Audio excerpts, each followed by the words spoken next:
নতুন সরকারের বড় সিদ্ধান্ত, সাধারণ মানুষের নাবিশ্বাস ওঠা বাজারে এবার স্বস্তির খবর নিয়ে এলো প্রধানমন্ত্রী তারেক রহমান। বিশ্ব বাজারের সাথে সমন্বয় করে ভোক্তা পর্যায়ে তরলীকৃত পেট্রোলিয়াম গ্যাস বা এলপিজির দাম কমানোর ঘোষণা দিয়েছে বিআরসি। 12 কেজি সিলিন্ডারের দাম কমিয়ে নতুন মূল্য নির্ধারণ করা হয়েছে। নির্বাচনের আগে দেওয়া অঙ্গীকারকৃতভাবে বাস্তবায়ন শুরু করলো তারেক রহমান।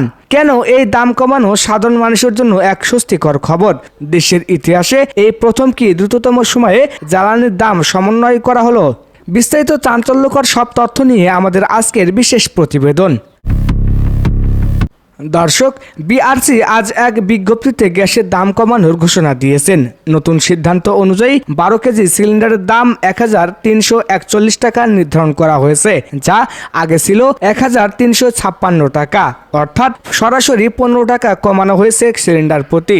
বিআরসি জানিয়েছে কেবল 12 কেজি নয়, 12.5 কেজি থেকে শুরু করে 45 কেজি পর্যন্ত প্রতিটি সিলিন্ডারের দামই আনুপাতিক হারে কমানো হয়েছে, যার মধ্যে 12.5 কেজি সিলিন্ডারের দাম 1413 টাকা এবং 45 কেজির বড় সিলিন্ডারের দাম 5087 টাকা নির্ধারণ করা হয়েছে। নতুন এই দাম আজ থেকে সারা দেশে কার্যকর হচ্ছে। তারেক রহমানের নতুন সরকারের এই তৈরি সিদ্ধান্তকে সাধুবাদ জানাচ্ছেন সাধারণ ক্রেতারা।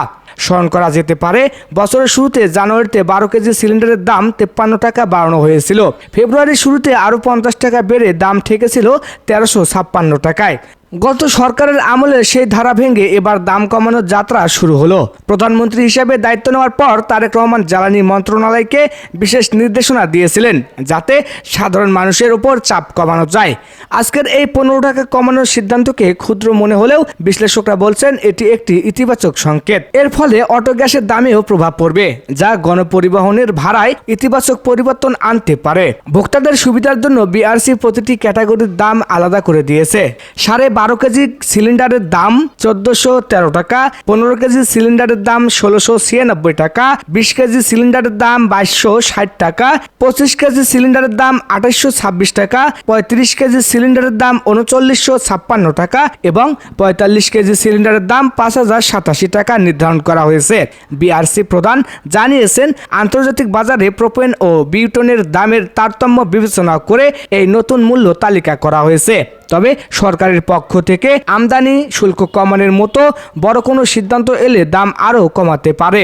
রাজধানীর পাড়া মহল্লায় এখন আলোচনার কেন্দ্রবিন্দুতে তারেক রহমানের এই পদক্ষেপ। একজন সাধারণ ক্রেতা বলেন, দাম বাড়লে 1 লাফে 50 থেকে 100 টাকা বাড়ে, কিন্তু নতুন সরকার আসতেই অন্তত কমানোর খবর তো পেলাম, এটাই ভরসা। বিশ্লেষকরা মনে করছেন তারেক রহমান ক্ষমতা গ্রহণ করেই বিআরসিকে স্বাধীনভাবে কাজ করার সুযোগ দিয়েছেন বলেই এই দ্রুত সমন্বয় করা হয়েছে। তো দর্শক, গ্যাসের দাম কমানোর এই খবর কি তবে দ্রব্যমূল্য নিয়ন্ত্রণের প্রথম ধাপ? নির্বাচনের ইস্তেহারে দেওয়া অঙ্গীকার অনুযায়ী কি আগামীতে বিদ্যুৎ ও তেলের দামও কমবে? আপনার কি মনে হয়, গ্যাসের দাম কি আরও কমানো সম্ভব?